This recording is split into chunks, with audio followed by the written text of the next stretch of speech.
Podemos ubicarnos en nuestras Biblias en Romanos 8, del 11 al 18. Vamos a ver ahora de noche.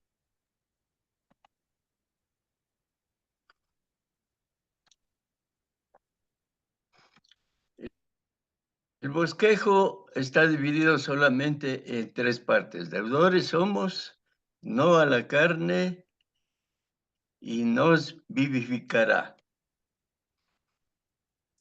Para introducirnos en el tema, pongámonos en Romanos.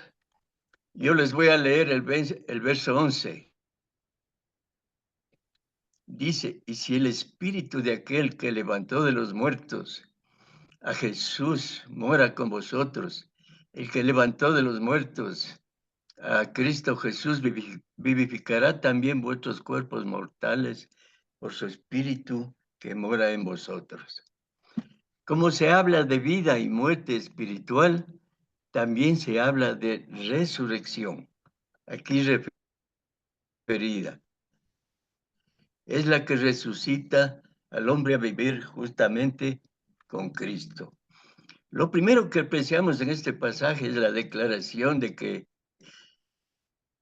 el Espíritu de Dios levantó de los muertos a Jesús.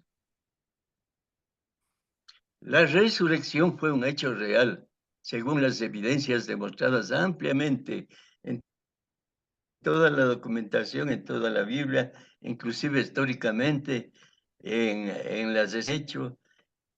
No hay duda a equivocarse. El mensaje es sobre los efectos que la resurrección del Señor Jesucristo debe producir en cada uno de nosotros. El apóstol Pablo está hablando con cristianos que sabían y predicaban la resurrección de Cristo como parte de su fe. Y vamos a meditar sobre las palabras de Pablo. ¿Se refiere Pablo a la resurrección final? Pues muchos hablan de este versículo como si fuera la resurrección final. Muchos explican, aunque no es la idea del contexto. Además, todos seremos resucitados en el fin del mundo, buenos y malos, aparte de la consideración de haber morado el Espíritu Santo en nosotros. No tiene nada que ver, todos seremos resucitados. El punto del contexto es que el cuerpo muerto al pecado ya no es activo en el pecado, ya no vive en el pecado, no es instrumento ya del pecado, es vivificado a la justicia. Si Cristo, hermanos, está en uno, el Espíritu es vida y también, como dicen estos versículos, al cuerpo le da vida, o sea, le vivifica. Se emplea el tiempo futuro, vivificará, dice. Ahora hay que cumplir condiciones para llenar estos requisitos. Ahora podemos ver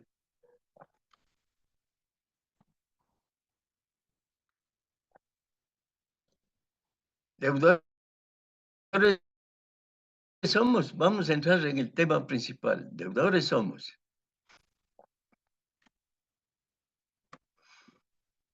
El verso 12 dice, así que hermanos, deudores somos, no a la carne para que vivamos conforme a la carne.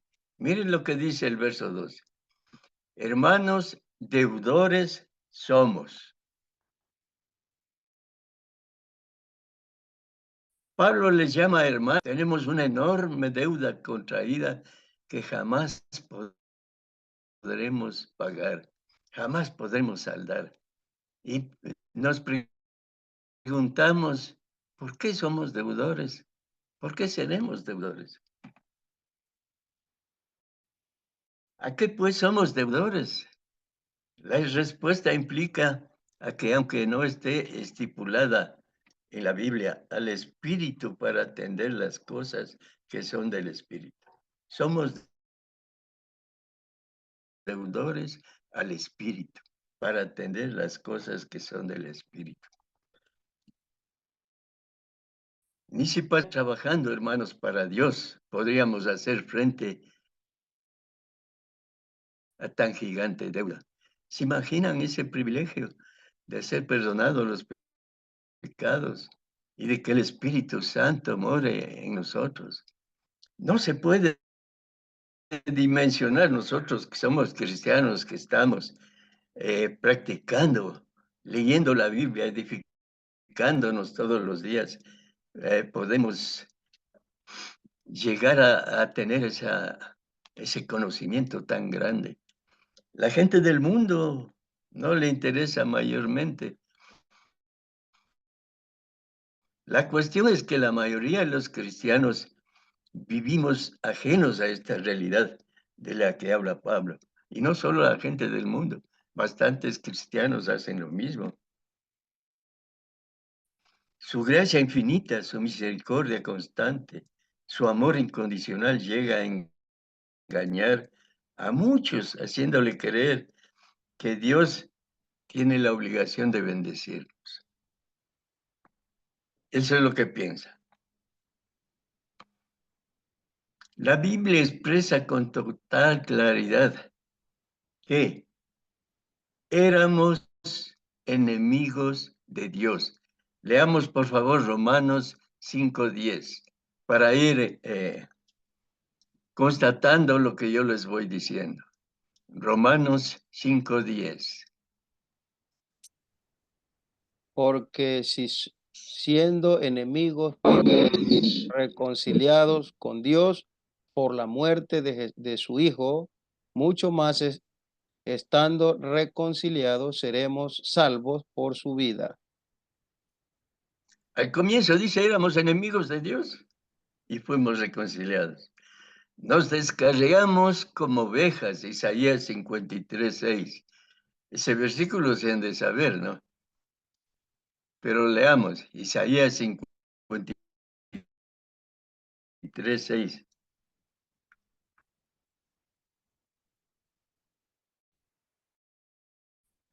A ver, una hermanita, un hermano.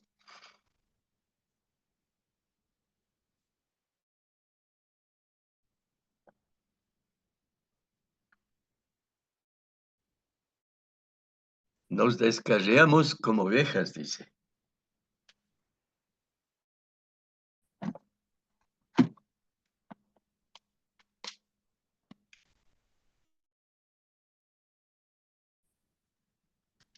¿No encuentran? Ya les voy a dar lectura yo. Doy lectura, hermanito, doy lectura. En Santiago, perdón, en Isaías Ya. capítulo 53, versículo 6. Dice la palabra del Señor. Todos nosotros nos descarriamos como ovejas, cada cual se apartó por su camino, mas Jehová cargó en él el pecado de todos nosotros.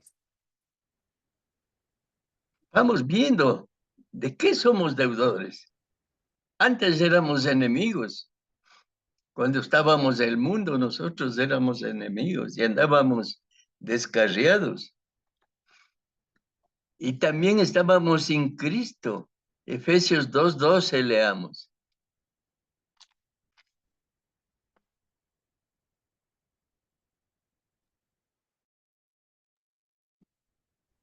Hermanito, Efesios Dice, 2:12. Sí.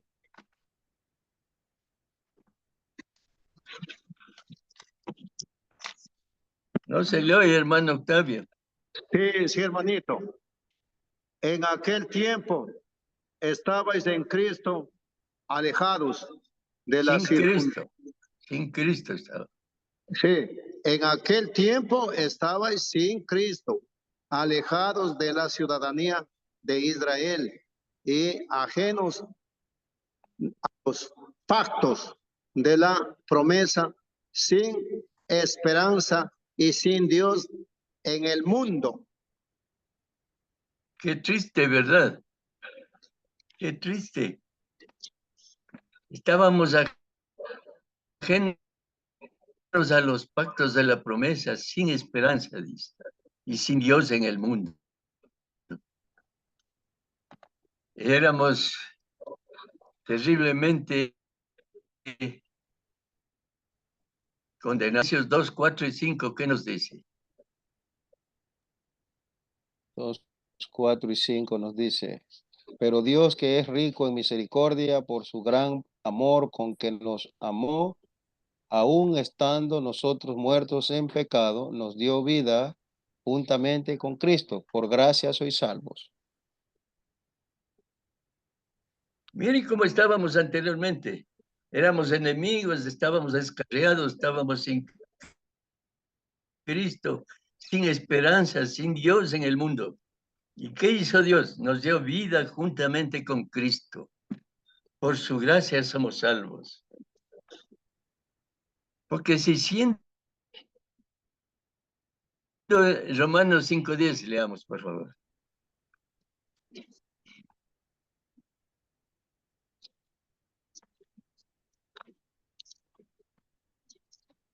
Ay, yo le leo a mi hermanito Santiago.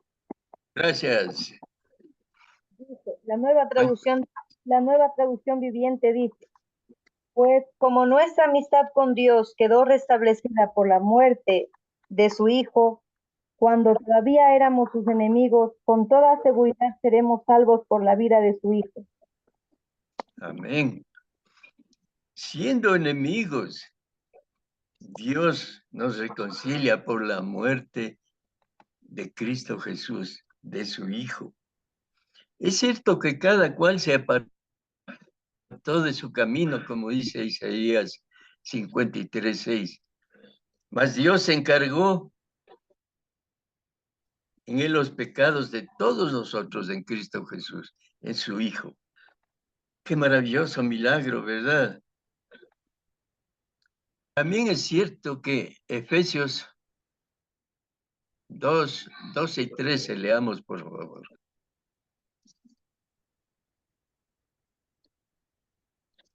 Efesios capítulo 2, versículo 12 y 13. Sí, mi hermano. En aquel tiempo estabais sin Cristo, alejados de la ciudadanía de Israel y alejados de los pactos, de las promesas, sin esperanza y sin Dios y en el mundo. 13. Pero ahora en Cristo Jesús vosotros que en otro tiempo estabais lejos, habéis sido hechos cercanos por la sangre de Cristo. Ajá, el versículo 12 que ya leímos nos dice, estabais sin Cristo, sin esperanza, sin Dios. El 13 dice, pero ahora en Cristo Jesús habéis sido hechos cercanos por la sangre de Cristo. Eso no es un milagro para nosotros. ¿Acaso no significa una deuda inmensa que nunca podremos pagarle? Entonces, por eso somos deudores, hermanos. Hemos contraído una enorme deuda con Dios. Le debemos tanto porque Él nos cambió nuestra vida y tenemos la esperanza de la vida eterna con Él. No reconocerlo nos haría miserables. Mereceríamos volver al estado en que estábamos antes, como animalitos muertos en delitos y pecados. Como cristianos ahora nos sentimos bienaventurados y tenemos motivos para ello, porque nuestra vida ha cambiado, es diferente, porque ahora somos templo del Espíritu Santo y estamos revestidos con Cristo, como dice Gálatas 3:27.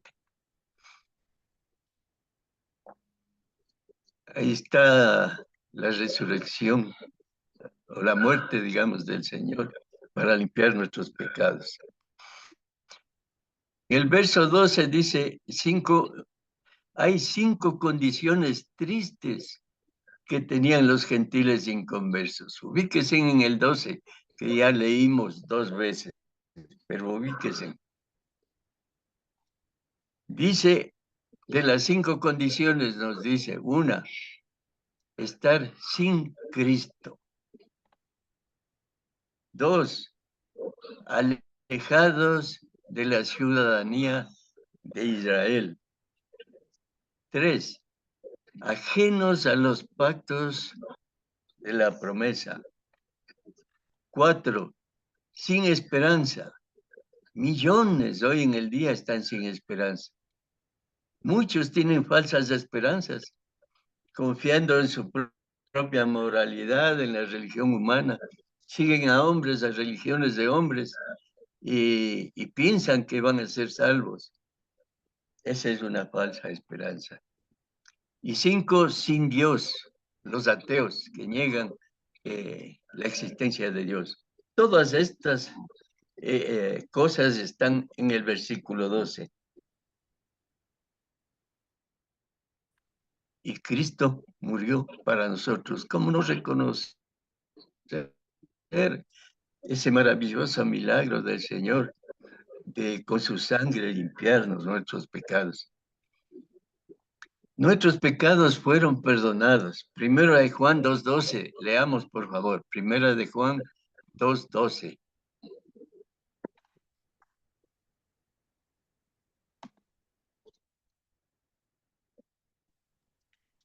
Dice así, hermano, primera de Juan 2:12.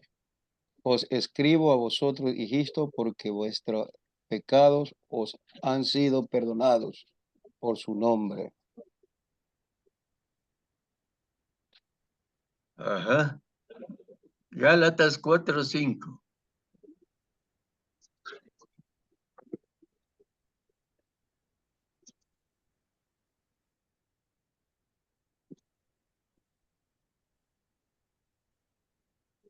Gálatas capítulo 4, verso 5 nos dice, para que redimiese a los que estaban bajo la ley, a fin de que recibamos la adopción de hijos. Amén. Primera de Pedro 1:4.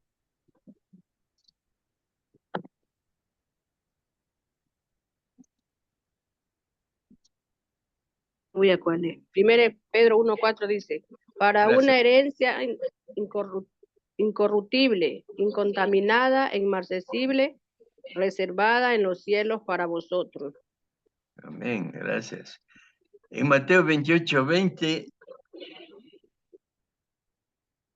también debemos saber de memoria ese versículo, ¿verdad?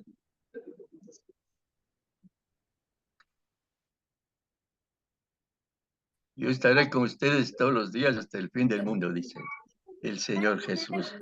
Entonces, miren, sin duda somos deudores por esto. Nuestros pecados fueron perdonados. Sí pueden ver en la pantalla, ¿verdad? Se nos dio la adopción a la familia de Dios. Se nos concede una herencia incorruptible en los cielos. Por si fuera poco, la promesa de estar todos los días con nosotros aquí en la tierra, hasta el fin del mundo. ¿No es eso un regalo maravilloso? Una deuda que no podremos pagar y trabajando todos los días en el cielo. Así sufrió el Señor Jesús por nosotros para conseguir la salvación como un cordero sin mancha. Nadie más podía salvarnos, solo Él. Pasemos al punto 2. No a la carne.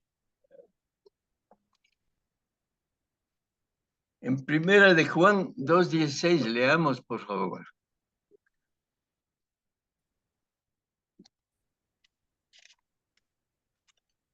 Primera de Juan 2:16 dice, porque todo lo que hay en el mundo, los deseos de la carne, los deseos de los ojos y la vanagloria de la vida, no proviene del Padre, sino del mundo. Gracias, señora Vita. Los deseos de la carne, dice, no proviene del Padre, sino del mundo. La tentación, hermanos, levanta de deseos desordenados en el hombre interior, en la mente, en el corazón, en el alma, los cuales se oponen a las leyes de Dios. El hombre interior es depravado, está rendido a la tentación. La persona es carnal, no espiritual por naturaleza. La sangre, pues, nos vivifica, viene significando la sed del pecado. Esta sangre que debe vivificarnos.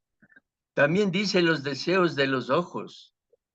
Ahora tenemos tanta facilidad para ver tantas cosas. El teléfono, el internet, la computadora, el cine, instrumentos poderosos que son del diablo. Emplea para estimular los deseos de los ojos de la gente que está en el mundo. Hasta veo que están haciendo propaganda de un larga vistas que puede ver de lejos como si estuviera cerquita. Todo se está tergiversando. También dice la vanagloria de la vida, la que pertenece a la presencia física, es la falsa seguridad del hombre, de que por su propia tendencia, independientemente de Dios y de los demás, puede alcanzar sus metas. ¿No han visto en el mundo? Yo soy bonito y yo sé que me voy a salvar, no necesito más. No necesito ir a la iglesia, no necesito hacer lo que dicen ustedes. Yo con todo no ofender a nadie, no hay problema. Esa es la vanagloria de la vida. Y eso es un engaño de Satanás. Y nos apartaron de Dios, dice, y nos metieron en problemas todas estas cosas. Nos llevaron cautivos a una eterna y sin fin perdición. Por esta razón se nos exhorta no amar al mundo, ni las cosas que hay en el mundo. ¿Por qué? Porque todo esto pasa. Leamos 1 Juan 2:15 al 17. 2:15 al 17 nos dice, mis hermanos, no améis Gracias. al mundo ni a las cosas que están en el mundo. Si alguno ama al mundo, el amor del Padre no está en él, porque todo lo que hay en el mundo, los deseos de la carne, los deseos de los ojos y la vanagloria de la vida, no provienen del Padre, sino del mundo. Y el mundo pasa y sus deseos, pero el que hace la voluntad de Dios permanece para siempre. ¿Por qué no aplicamos estos versículos en nuestra vida? No améis al mundo. El mundo pasa, se va a acabar. Nuestra vida se va a acabar. No sabemos cuándo venga Jesucristo. Podemos morir antes, o puede venir Jesucristo antes, pero el mundo se va a acabar. Nosotros somos como flor de hierba, dice, crecemos, nacemos y morimos. Y tenemos que saber la palabra de Dios si queremos salvarnos. Así que Pablo nos recuerda a los cristianos que nuestra deuda no es con la carne, sino es con el Señor Jesucristo que murió por nosotros. El pueblo de Israel se sentía orgulloso de su elección, porque perdió su bendición por no entender, por ser elegidos como por Dios. Además de un privilegio, era también una enorme responsabilidad. El pueblo de Israel fue elegido por Dios. Ellos podían haber sido salvos mucho antes, o ser solo ellos.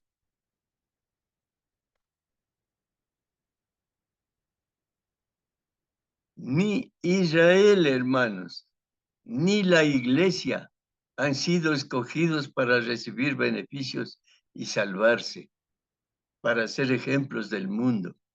Israel no supo serlo y gran parte de las iglesias hoy tampoco. Leamos Romanos 8:14, por favor. Romanos 8, 14 o 15, hermano. 14. Dice así, hermano. Porque todos los que son guiados por el Espíritu de Dios, estos son hijos de Dios. Ajá. Entonces, para ser hijos de Dios, necesitamos ser guiados por el Espíritu de Dios. ¿Y cómo llegamos a poseer el Espíritu de Dios? Solo a través del bautismo. Hechos 2:38 dice que nos bauticemos para perdón de pecados y para recibir el don del Espíritu Santo. Mientras las personas no acepten el plan de salvación, no van a tener el Espíritu de Dios que les va a cambiar la vida. El que obedece el Evangelio es porque escucha el Evangelio, hace morir las obras de la carne y llega a ser hijo de Dios.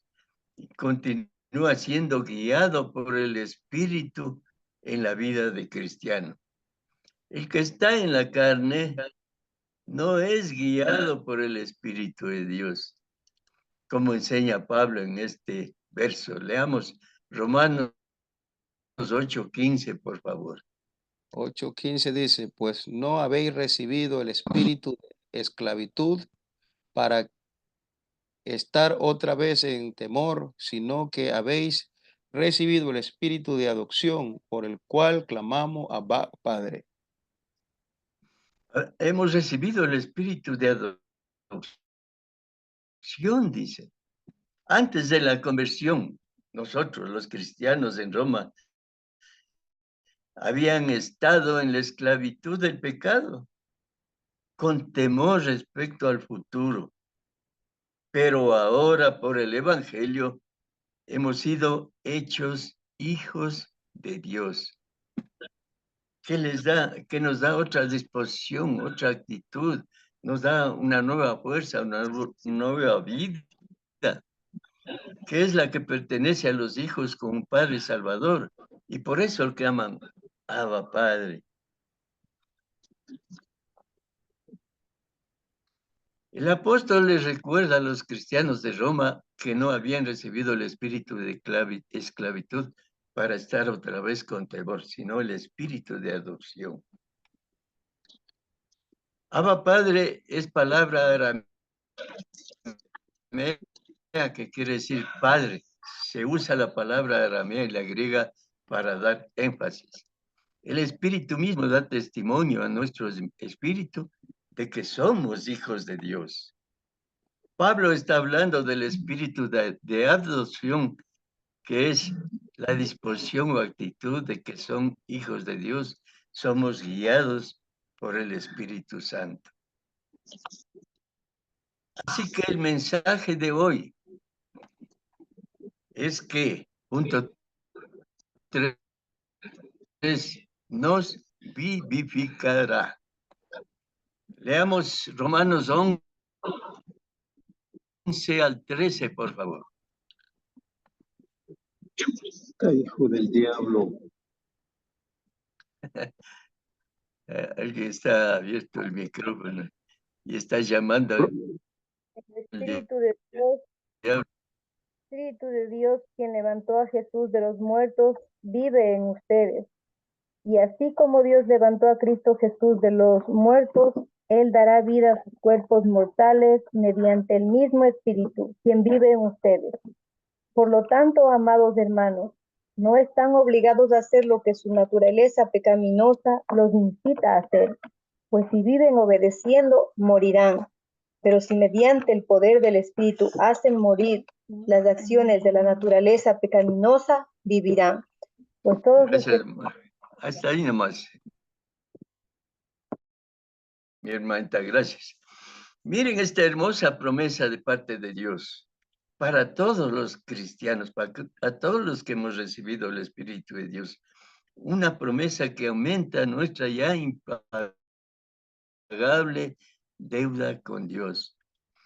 El Espíritu vivificará, dice, nuestros cuerpos mortales. Nosotros quedamos deudores de una deuda impagable. ¿Por qué? Porque nos vivifica el sacrificio de Cristo. La resurrección de Cristo que celebramos los cristianos es la prueba, la evidencia de que Dios cumple lo que promete.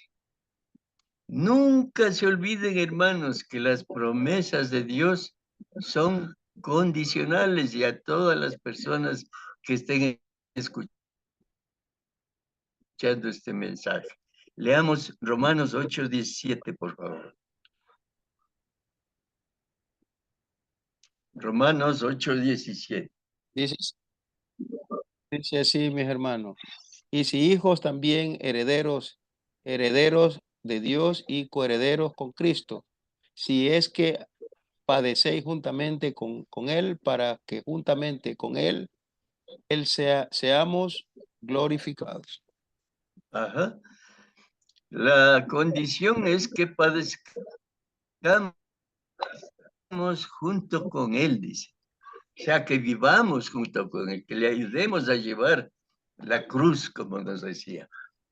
¿De veras creen, hermanos, que si Dios no perdonó a aquellos del pueblo de Israel que pecaron y los castigó con la muerte, sin dejarlos disfrutar de la tierra prometida, no castigará también a los que menosprecien una salvación tan grande? ¿Qué lección nos dejó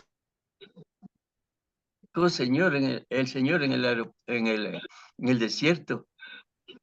Una generación entera no pudo ver la tierra prometida. Se estima que como 400 o 500,000 personas no pudieron ver la tierra prometida. ¿Por qué? Por pecadores, por desobedientes, por inconformes, por orgullosos. Dios les castigó. Y ustedes piensan que Dios no va a castigar al que menosprecia una salvación tan grande. Por eso me da pena a mí cuando se les comparte el Evangelio y no quieren. O escuchan, oyen, pero otro día será. O cuando saben que tienen que cambiar de vida, que tienen que cumplir las disposiciones, los mandamientos de Dios, ya no les gusta.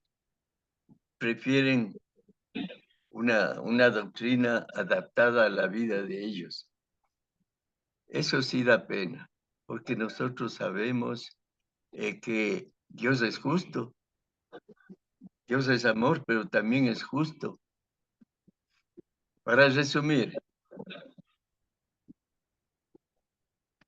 quiera Dios que ninguno de los que aquí estamos escuchando esta palabra perdamos tan grandes bendiciones por menospreciar la deuda que tenemos con Cristo Jesús.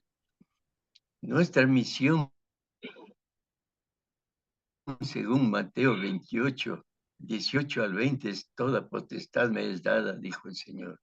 Por tanto, vayan, hagan discípulos, bautizándoles en el nombre del Padre, del Hijo y del Espíritu Santo. Y yo estaré con ustedes todos los días hasta el fin del mundo. Esa es nuestra misión. Hermanos, no es solo disfrutar de las bendiciones de Dios mientras esperamos la segunda venida de Cristo, sino que debemos ser el ejemplo al mundo que padece como nosotros cuando estábamos perdidos en nuestros delitos y pecados, ajenos a las promesas de Dios. Solamente tenemos que acordarnos. El mundo necesita de verdaderos cristianos que abandonen el orgullo, que abandonen el egoísmo, que piensen un poco más en Dios y en las demás personas, más que en sí mismos. Que demos prioridad a los hermanos que le necesitan a Dios y también a la gente del mundo. Hoy más que nunca se hace necesario un cambio de mentalidad en la fe, hermanos. Millones de personas en todo el mundo están hoy ofendiendo gravemente a Dios, creyendo sinceramente que le están adorando, sin saber que sinceramente están equivocados. Y tenemos un ejemplo, el apóstol Pablo. Él perseguía la iglesia, pero lo perseguía con buenas intenciones, según él. Bendiga su palabra. Imagínense, hasta que Dios tuvo misericordia y le hizo cambiar. Eso es todo, mis hermanos, por esta noche. Que Dios bendiga su palabra. Amén. Le entrego la plataforma al hermanito Jaime.